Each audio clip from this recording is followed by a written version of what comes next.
I'm good, mate. How are you? I'm doing really well. For those in the audience that are not familiar with you and your story and your book, can you please introduce yourself to everybody?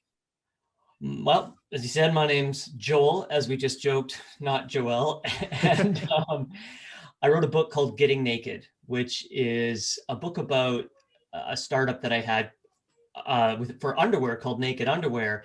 But the sort of double entendre of the name is it's about how to take a business from inception to sale, selling the whole business, but also the personal journey that you go on as a human being living your life through entrepreneurship and how you remain true to who you are or find yourself way back to who you are.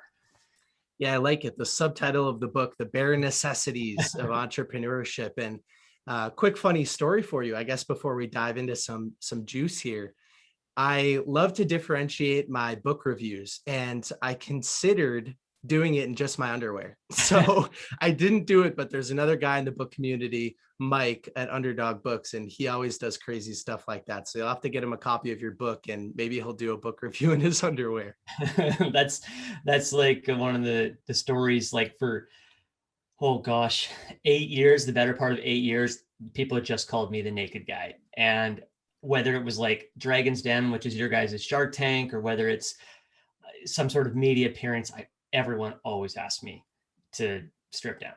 Well, we will definitely get into the Dragon's Den story because there's a lot of good lessons in that, and I'm sure it's a funny story when you recall it verbally as well. So the first line of the book is something I wanted to touch on. You basically throw it out there that the cold hard truth of entrepreneurship is that 90% of entrepreneurs that start the journey will not be successful. So why did you decide to start the book like that?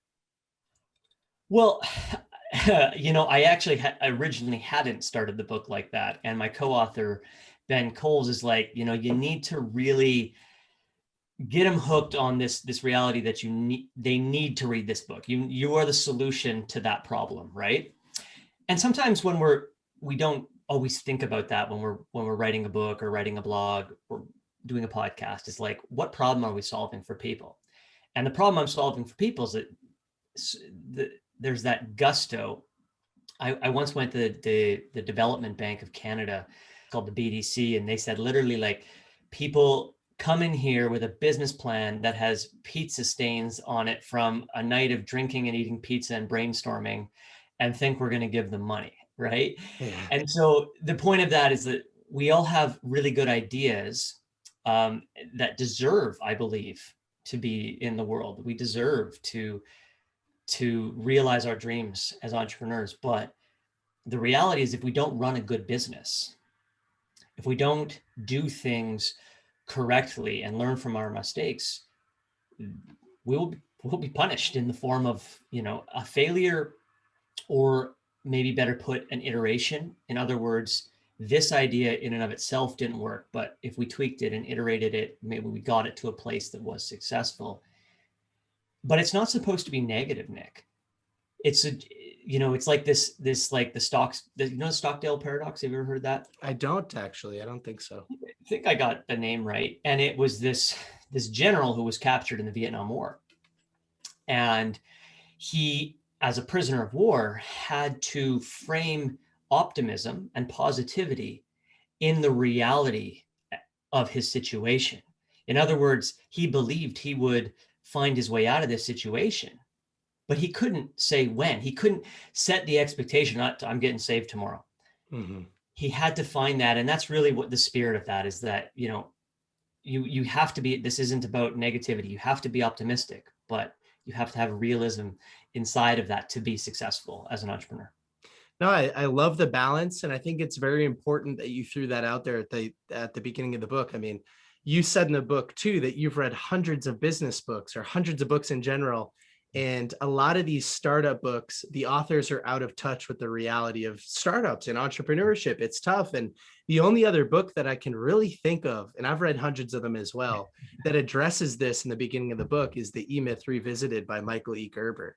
And he says sort of the same thing. Look, this is a really difficult road. And the E-myth is the idea that entrepreneurship has ballooned into this stoic person that stands against all odds. And that's not the reality. It's really, really, really difficult, and you can't just do it overnight. So it's a really important message that you threw out there. Yeah, and the thing that we always forget is that, and this is one of the things that investors, I learned early on during one of my very first sort of public investor pitches. This was actually post Dragon's Den. It was during a Q&A on a Dragon's Den viewing party. So again, that's Dragon's Den is a show where you pitch investors, for much like Shark Tanks for your American listeners. And I'm pitching this sort of egoically and selfishly, like, please fund my dream. And what I didn't realize was that it's not my dream I'm selling to an investor. I'm selling their dream to make money. And you know, this is one of those things that when you look at this again with entrepreneurship, it's not your dream to bring a product into the world. Yes, it is. But more importantly, it's the customer's dream of what they want, what problem they want solved, what product, what awesome sweater with all the flags of the world on it that they want, that you're solving for. And so when we're entrepreneurs, it is, yes, it is on us and it is on our passion, but we have to remove our biases in order to really be successful with what our customers want and what our investors want. Well, about halfway through the book, you have some great tips for the funding journey. And so we'll dive into that in a few more minutes. But still, back in the beginning of the book, there's another metaphor, and it comes from a quote that I can't really recall, but I do remember you writing that the road to success and the road to failure are the same road. And at first that threw me for a loop. And then I started to think about it, and it actually became one of the main talking points in my video review on Instagram. So could you explain that to everybody? Because I think it's very powerful when you reframe everybody's expectations like that. Yeah, and when did I think that was one of the quotes that came to me much later, like it, you know, sort of when you're going through revisions of the book, and then all of a sudden you read this quote, and you're like, oh my gosh, that is the perfect quote to add into this. And the quote, essentially, I'm paraphrasing it too, is that they're the same road, one's just longer. And which one do you think is longer? The road to success is longer, right? And in other words, even if your business is struggling, you only fail when you quit. And but the quitting piece, this is where, again, another harsh lesson I've learned that COVID actually really helped drive home, is that we have to be open to iterating our businesses. I mentioned this, you know, just when we first started talking, in order to, you know, your first idea not necessarily being your best idea or being the idea that has been thought out to its fullest in order to be realized, you know, in the world. And the founder of Instagram talks a lot about this, talks about how Instagram as we see it today was not his initial idea. And then when he put it out there and people started commenting and etc., it came into this new thing that we see today that's, you know, a multi-billion-dollar success. So if we keep going down the road, applying the things that we've learned, we will eventually find our way to some measure of success as defined by us.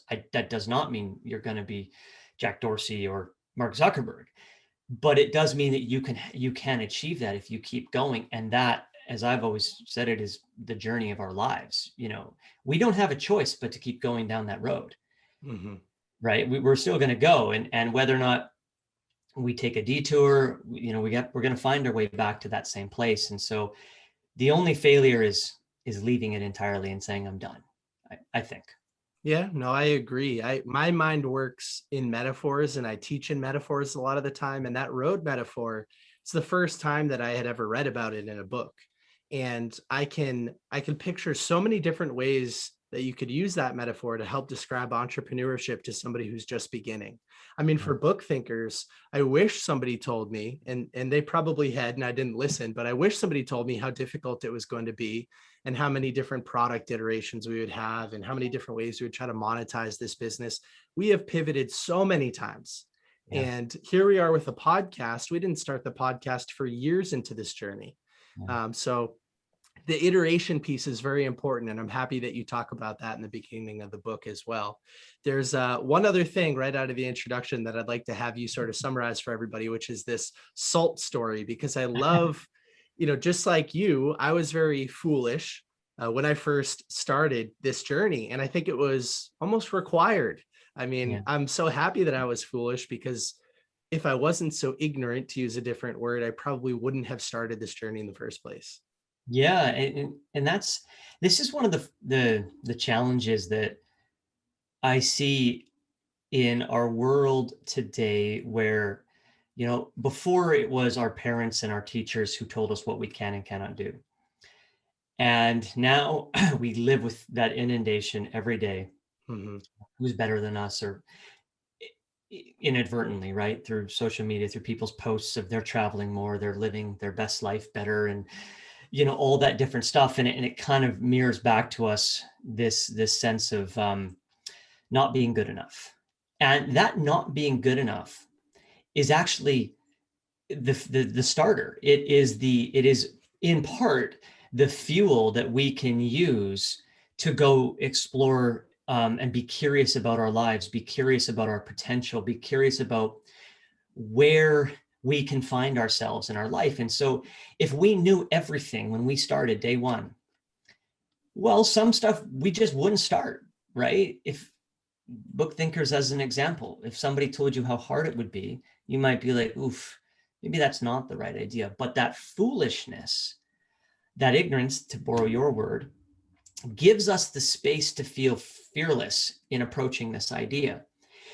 And what's critically important, and much akin to what you do, is to transform that foolishness into the varying degrees of wisdom that we have in our lives, right? And I use that word maybe too generously, wisdom, because I think that it takes a long time of a life well lived in learning and failure to truly understand what it is to be wise. But the point being, not making the same mistakes in its simplest form. And so that's where I say that, like, going back to that pizza example at the very beginning, there's a beauty in that. There's a foolishness in that says, hey, maybe. And then all of a sudden the world says, whoa, no, sorry. Like in the case of the banks, like, no, I'm not giving you money.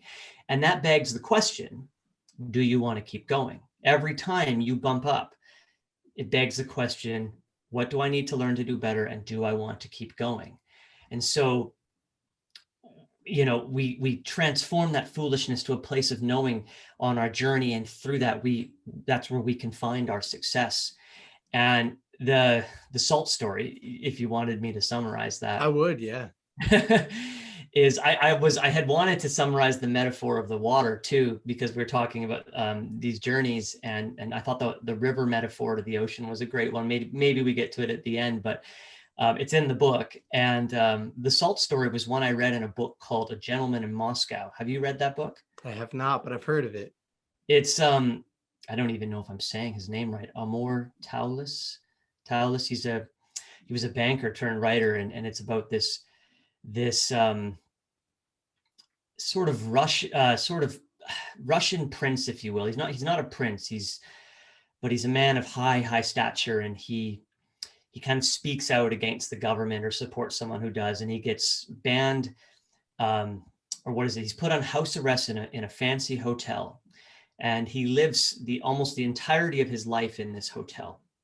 But he's this wonderfully positive man, and he has all these great adventures and encounters in this hotel. And so again, I didn't find this story in a business book. I found it in a novel, and it's the story of a young man who his father's a successful merchant, and he has three sons.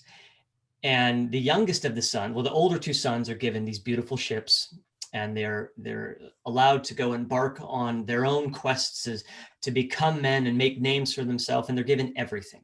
They're given gold to trade, they're given furs, they're given jewels, and they get the greatest ships and the best crews, and they get to go to the best destinations. And the youngest son says, hey, what about me? What do I get? And they kind of laugh at him. Why they don't like their son so much, I don't know. That didn't make any sense to me. But anyway, they kind of eventually give him a rickety little sloop and a scurvy crew and an, you know, an empty ballast, and say, sail south until the sun never sets in winter, or something like that.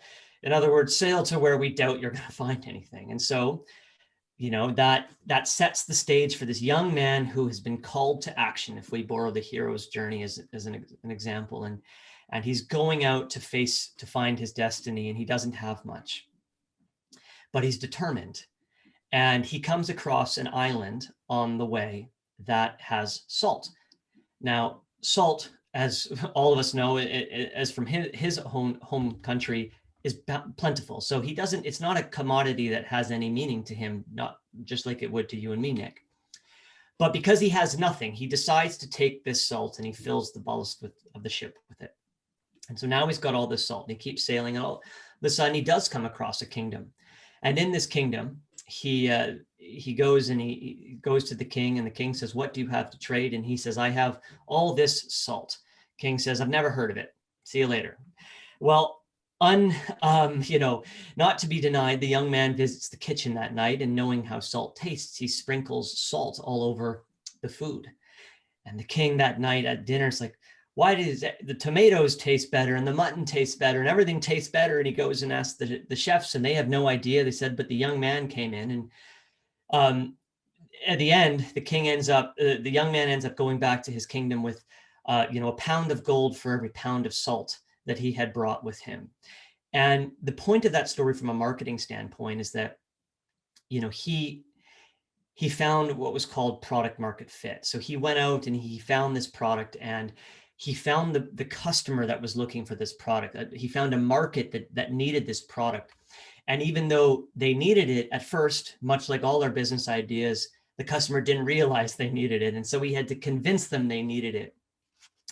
And he made something from nothing by kind of sticking to his guns. So that's the story. And I put it in the book because I thought it was a fantastic representation of an entrepreneur's journey. I do as well, which is why I asked you to bring it up. And again, it was the first time I had read that story, and I love teaching in story form and metaphor. So yeah, you need to take that adventure as a fool before you can become a master. Yeah. And you kind of sum it up nicely in the book that way. So I really enjoyed it. Now we'll dive into your entrepreneurship beginnings, a hot, steamy night in Lima, Peru, which, by the way, I spent some time in Lima, Peru last year, in a very underrated city. I had a really good time there, and I can only picture you underwear shopping on a date in the middle of the night in Lima, Peru, at one of those little market stands. And I'd love to have you paint that picture for everybody. So do you want the whole picture? I don't mind. Yeah, you know what? It shows the rawness of your story, and I think you should paint the whole thing. Thanks, Nick. The one thing I love about entrepreneurship and is when I get to meet entrepreneurs, and we look at a lot of acquisitions now and looking to buy sort of early stage companies. And I love hearing their story. I love hearing that first moment that they decided to start. But even before that is the first moment the idea entered their mind. Mm-hmm. Because there's a delta, and we talk about this in the book, there's a delta between when the idea hits and when we act upon it.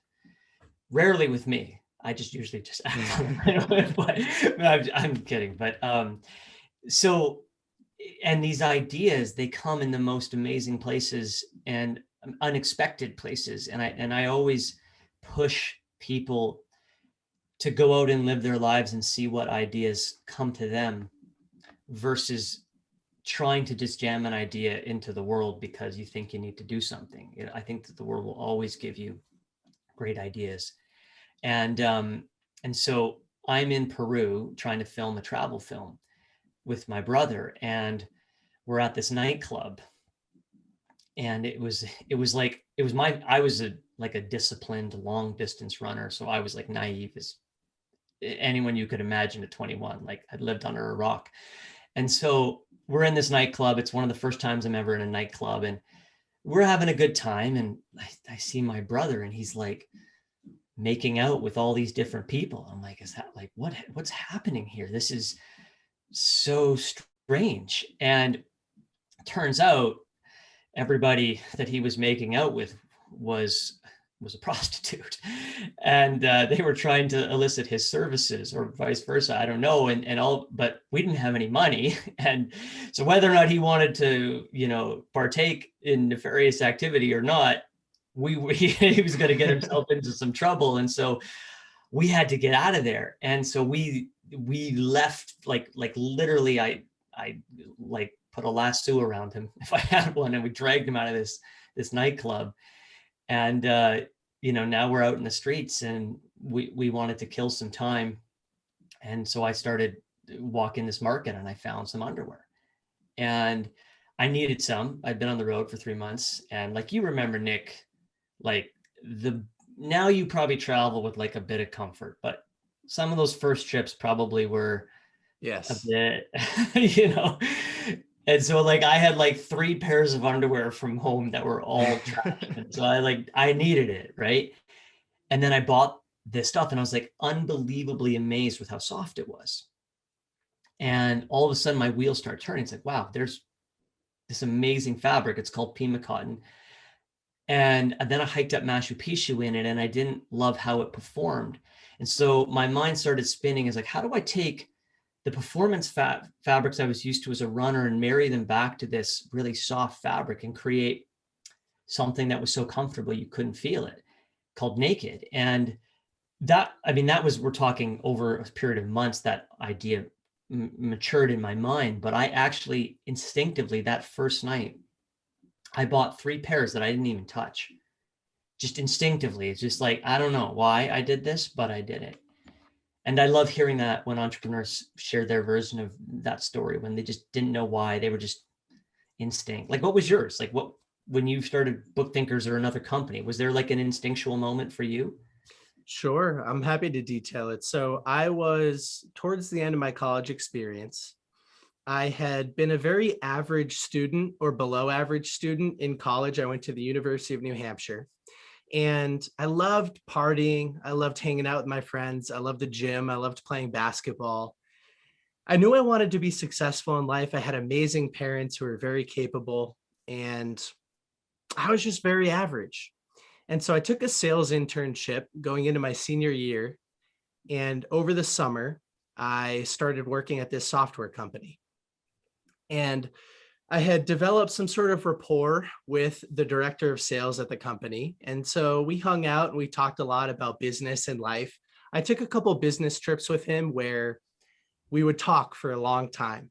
Yeah. And over the course of that summer and that relationship, I had very limited responsibility at the business. So I had a lot of time to think about my future. Coming up on senior year, what am I going to do upon graduation? And I knew my grades weren't going to get me into anything special. So I needed to develop some more social skills, and I needed to do it fast. And so I'm in this internship and we're hanging out, and over time he starts to introduce me to some podcasts. I'd never listened to any podcasts, but these were longer form shows where people would talk for an hour or two about business and life and personal development. And that was interesting to me, and he could see that. And so I started to share with him more and more about my view of school. And I said, look, I hate it. I'm in this internship, not even really doing that much, but I'm learning so much faster in this internship than I am in the classroom. And I had run a couple house painting businesses as internships in previous summers. So I went around, I did door-to-door sales. I hired my friends. We did house painting and everything like that. And I said, and I got so much more experience from that than I did from the classroom. And I'm going to a pretty decent business school. Like, it's accredited. It's a great school. There's really competitive people around. The professors are great, but I just don't like it. And he said, you should try personal development books or business books, because what they do is they condense decades of information into days. So if you want to learn faster, if you want to stay engaged, and you want to make sure that you're driving 1,000,000 miles an hour and your eyes have to stay on the road, try these books. So I was pretty insecure about money at the time, because I was, again, in business school. I had no money. Everybody's talking about these huge jobs they're getting, and I had no potential for that. So I read a couple books on money, and I read Rich Dad, Poor Dad by Robert Kiyosaki, The Richest Man in Babylon by George S. Clason, Then I started to pivot a little bit in the Total Money Makeover by Dave Ramsey. Then I started to pivot into the self-help world. I read Think and Grow Rich. I read The 7 Habits of Highly Effective People. Now, senior year. So now I'm actively in my senior year. Again, the class load isn't great. Now I'm totally distanced from school. And I was meeting up with my friend Alec. Now, we read in the book Think and Grow Rich my senior year that if you put two people in the same room that are headed in the same direction, so kind of like two minds in the same room, you can create this third mind. They called it like a mastermind group. And we were fascinated by the idea of what could happen if you just put these minds in the same room and you whiteboarded things. I mean, that's what we literally did every single weekend. And we had both run these house painting businesses. So we got a little flavor of entrepreneurship, but it was kind of like fake entrepreneurship. And so we were interested in that. And over time, and I don't know who recommended this, but we started to write down things that bothered us on a weekly basis. And then when we would meet, let's just call it on Wednesdays, we would discuss the things that we didn't like, because we read that entrepreneurship is all about solving problems. And I was posting about these books everywhere. I mean, all my personal social media, everybody saw a very definitive inflection point in my life where I went from ego to impact, and I went from insecurity to stability, and I went from unfulfilled to fulfilled almost overnight because of these books. And I was implementing everything. So anyway, to make the longest story ever, where I'm rambling right now, short. Oh, no, it's all good. I will, I told him one week, hey, like, I hate that everybody asks me the same questions. What's a good book for this? What's a good book for that? What'd you think of this book? So we started a website together where we posted my biggest takeaways and his biggest takeaways from the books we were reading. So if somebody said, hey, I see this spark in you, where did it come from? I would say, go check out my notes on Rich Dad, Poor Dad and see if you want to read it. And here are all the books I read in order. And so that's where it started. It started as a place to document this little inconvenience that I had, which was saying the same information over and over again. And so over the last 4 years or so, we've had a lot of ups and downs and lefts and rights, and the business has pivoted many times, but I'm still in that kind of truest expression of those original moments, which is I really value progress. And I've learned that I really value helping other people make progress. So if I can connect them to books that can make them more fulfilled or stable or more money or healthier or better communication, like, that's my bread and butter. And so that's kind of my early story. Did you think you were going to monetize it when you started it at the very beginning? It's a good question. I don't really remember. I don't think it was a priority. You're right. But I think we kind of had like that throw something up there and see if it sticks mentality. Like, yeah, this could be something that gets monetized. Like, why aren't more people my age reading these books? But it wasn't the first priority. Cool. And that's not a bad way to start for people, right? Is just seeing, just dipping your toe in the water, because there's this sense you talked about, feeling insecure, feeling average. There's this momentum that builds around you when you complete something. Even if, and I'm not talking about like where you are today, it needing an end date. I'm like, you launched the thing. Mm-hmm. It left the brain, it left the heart, and it ended up in the real world. And I think that that's just such an empowering step to take, to leave theory behind and execute something just to feel what that's like. And then you can decide, what do I do with this thing? Right. Yeah. Yeah. And I think going back to our story before I wrap it up, we worked at this for a few months before we really gave it structure in life. And it was only a few months, so it's probably shorter than a lot of other people who have ideas. But yeah, eventually we went through the process of going on legalzoom.com and getting one of my other friends involved, and using 99designs.com for a logo, and consulting with friends and family in the lawyer patent space to understand what we should do there. And I bought a couple like short little books on the difference between an LLC and a C Corp. And like all that kind of stuff was just very scrambled. But then, by that time we had the idea, hey, we're going to make some money here. And so it only took a couple of months, but Yeah, it was a fun journey. And I agree, like it's important to get it out in the world, because every day that the journey goes on, the likelihood that you're going to stick around increases. And that's a really, I've learned that over the last few years as well. Yeah, very cool. Very cool. It gives me chills, man. It gives me chills. It's one of those things where, and even the part about just the reading the books, I had the same thing. I something that happened in my flight. I was in Thailand, and this is pre the South America trip. Um, and I had to be in Bangkok for like 10 days, and I had no money. I had zero money. I'd spent every penny. I think my parents had lent me enough to pay for the plane ticket home. And so all I could do was sit in my hostel room. Mm. And in Thailand, I'm sure you've probably been there a million times, you can buy all the reprinted, like somebody's literally just gone and reprinted this book, and sometimes words are missing or cut off. And I bought like 20 books, and I just sat in this room and sweat my ass off. And apologies, No, but it's like okay. I just read. And then, hearing your story, and I was reading Chip Wilson's book. Chip Wilson's the founder of Lululemon, unbelievable success story. And he was in Alaska. He left college and he was in Alaska, and he was working in a pipeline. And it was kind of like you said, your internship thing, for some reason, just wasn't a lot of work on him. Hmm. He was there, he's getting paid. And all he did was read for like 12 months or something like that. And there's just this rite of passage that is like one of the biggest gifts in our lives, when we get to go through that moment, and then obviously continue it on. But that one first moment when it's just like you're introduced to the wisdom of generations upon generations. Yes. Love it.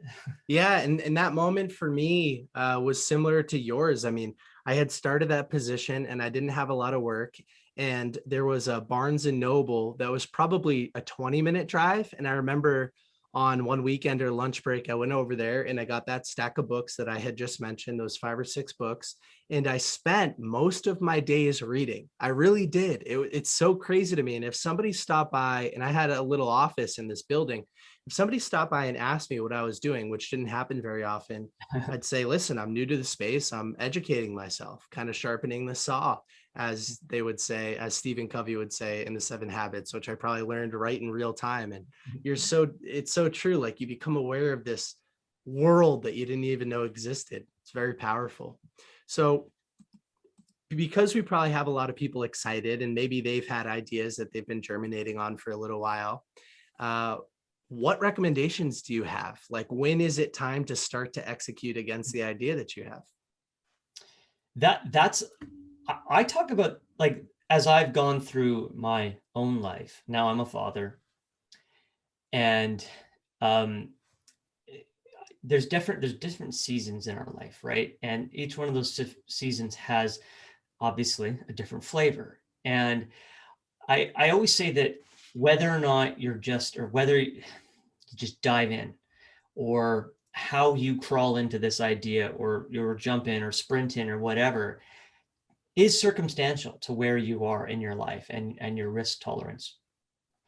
I have always been of the mind that I could lose it all tomorrow and restart. It doesn't, yeah, I might be bummed, but at the end of the day, I have learned that these things can happen quickly, they can happen slowly, but they can always happen.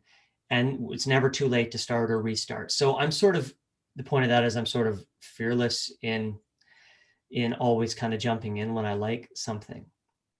Uh, but for most people, I recommend doing what you did. I recommend first sitting with the idea, and you actually quoted this in your review, and getting really, really quiet. I'm sure you've read Stillness Speaks, Pico Iyer.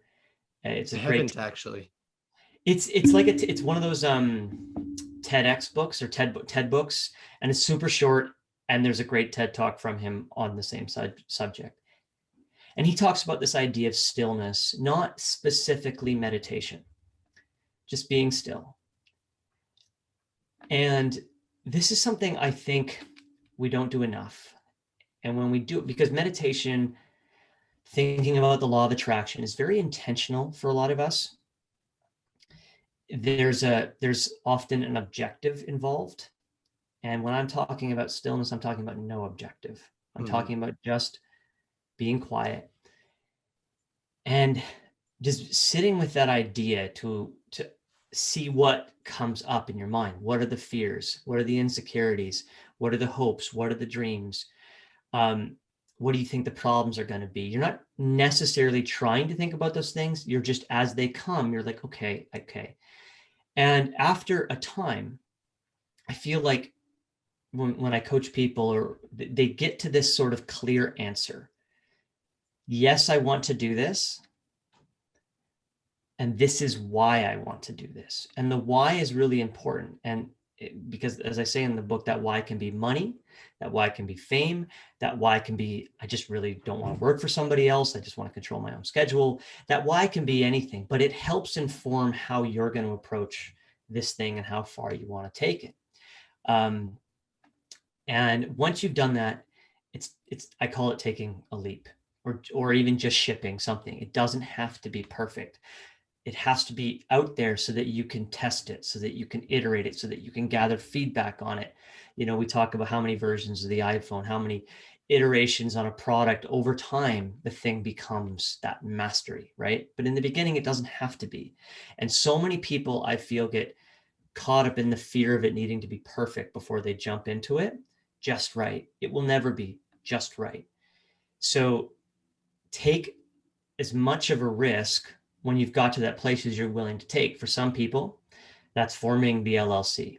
For other people, that's going to get a $25,000 bank loan if they have assets to, or a situation where they can get it against. For some, that's investing $100,000 of their life savings into their own idea. Picking where you're comfortable and making that step. And now all of a sudden you're in it, right? Go back to the salt story example. Your boat's at sea. Now what are you going to do, right? You're going to keep sailing it, or you're going to turn around and go home? But you're at sea. And when you're at sea, everything changes, right? The world starts responding to you differently now that you've taken this action, and it's going to challenge you, and it's going to welcome you. It's going to provide hills, and it's going to provide, easy downward slopes. And so, but until you've done that, until you've cast away, it's not real yet. It's just in your head, right? And so I love people to take that leap and then decide where they're going to go with it. So no, it's fantastic advice. And again, I love the metaphor around the ship. Like, once you're at sea, you're at sea. And so you need to get out at sea to figure out whether or not you want to go home, or whether or not you want to keep going. And this whole emergence of side hustles has been really important. You talk about this in the book a little bit, the importance of having a second job while you build it out, and learning how to work twice as hard as you're probably used to, or treating your other job as a little bit of a side hustle. I mean, it's important, and it's very possible nowadays. Like, people didn't really think about those things 20, 30 years ago, but now it's just common. Everybody has a side hustle. So it's good advice. Yeah, I don't know where I got this number from. I think it was a newsletter. But the average millionaire has 7 income streams. And they're just contingencies, right? You're not banking it all on one. The other side to that is, as I'm sure Nick, is that a divided attention can be challenging to an idea. So you have to be really strategic, I think, about how you do that. And it has to be done because we all have to live, support our families, and it also shakes the idea of entitlement. It shakes the idea of, well, the world's going to give this to me. It's like, no, the world's going to make you work for it. And it's going to ask you every day how hard you're willing to go for this thing. And there's a shift. And there's a shift that goes from working your butt off to working really, really smart. And I think that, and what I mean by that is the same result is coming in for less output. And you do have to make that transition, but there's a good push in there. There certainly is. You say in the book that it's a humbling experience, and it's a truly humbling experience. And the divided attention thing reminds me of another topic that you talk about in the book, which is opportunity cost. So I think most people in the audience, if they're teetering on the idea of executing against an idea, opportunity cost is a very important factor for that. If you have a full-time position, are you okay shifting some of your attention away from that? Will you be able to maintain that position? And are you willing to lose it? To what degree? How much of your attention are you able to shift? And then once you've shifted some of your attention and you're out at sea and you have that opportunity to go back, do you push a little bit farther? And if you go to sleep every night, and this is kind of where I go with my advice around this area, like if you go to sleep every night and it's bothering you, that at the end of your life, when you look back, you didn't make the leap, you should probably push a little bit farther, go a little bit farther. Don't turn back yet and see what happens. And that's what happened with you and me and everybody. And everyone you're listening to, right? I mean, what the heck are we here for? If we're not here to explore what is here for us, for our others, for our human potential, right? Ultimately, I think that there's another aspect to that journey, which is letting go and releasing ourselves of our worldly dramas and troubles. But part of the point of getting there, in my view, is to test the waters. And the reality is the safe route is no safer than the dangerous route. Unfortunately, you're lying to yourself that it's safer. Mm-hmm.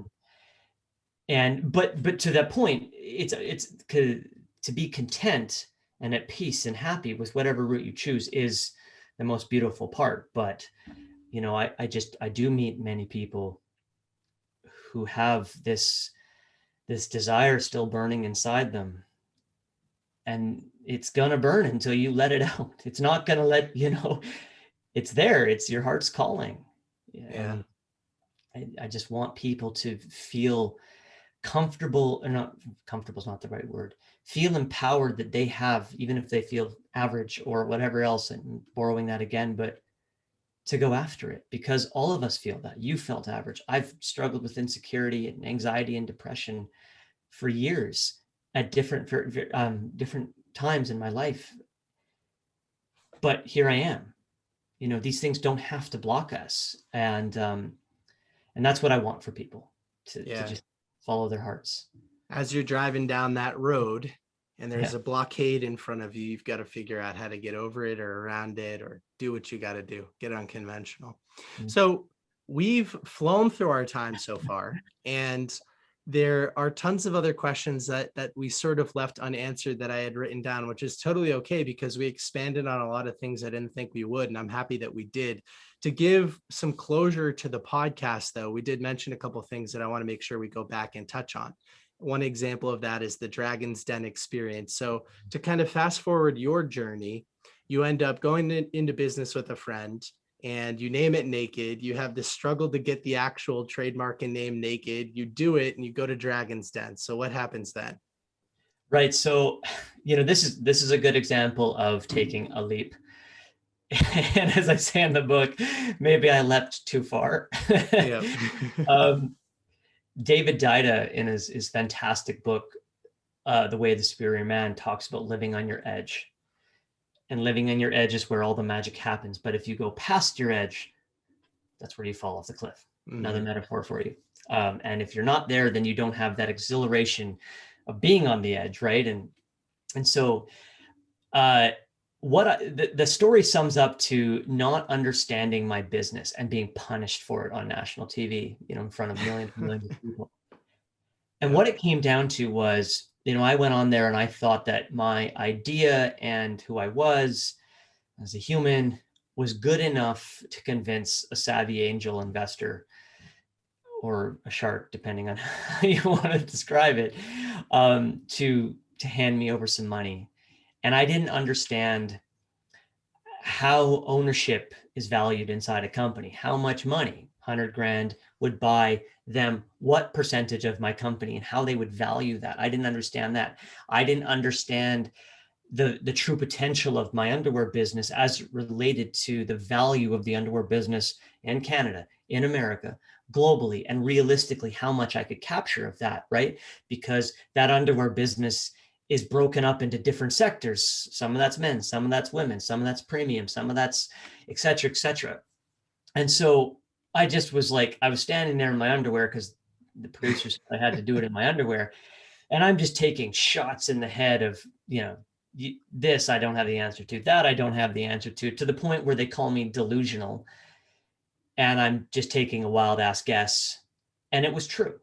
I did not do the due diligence and research required to deserve somebody's money, to prove to them that even though it's a risky investment, here's the case why it's a worthwhile risky investment.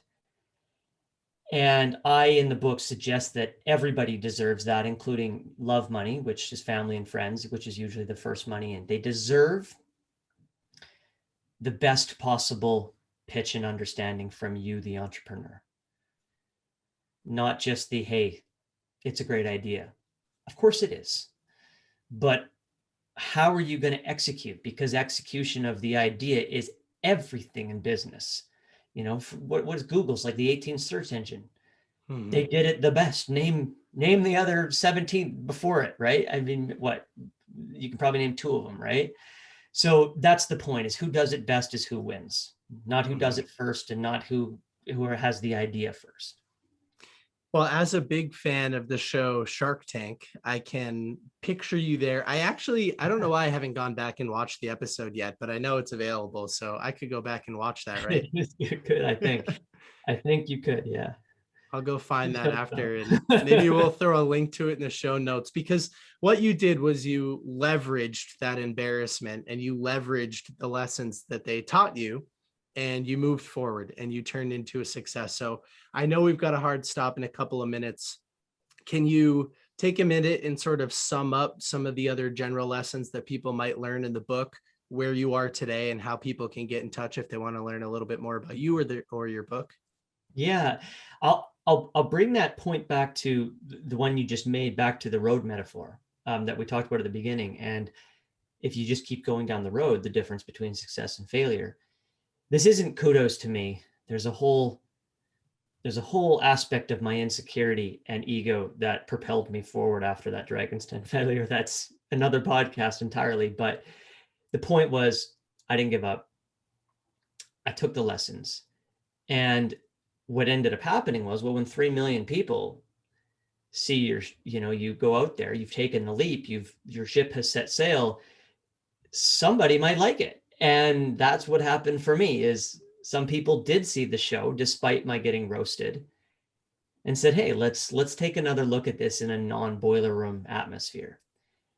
And so, continuing down the road, a negative turned into a positive, and we were able to secure our very first financing. I don't know, 6 months, 8 months, I can't remember, after the show, right when I thought it was done, but I wasn't giving up. And if I just sum up, again, this idea of entrepreneurship as a journey, I think that every experience that we have as entrepreneurs gives us a chance to face ourselves and to unwind a bit of that baggage that leads us to, or that personal baggage. So, we face the dragons, we get called delusional. What do we do with it? Our business partner disappears because they, for whatever reason, what do we do with that? Our, a product fails. What do we do with that? And it gives us a chance, both personally and professionally, to cultivate the best version of ourselves as an ever beautiful, evolving thing throughout our entire life, never ending. We just get to keep learning and keep doing it better. And entrepreneurship is like the daily dose of that 100 times over, right? And so the point I'm making is that if we're self-aware on this journey of entrepreneurship, the windows of opportunity to self-improve, to grow into a person worthy of achieving that goal, worthy of that success, it's a beautiful path to take.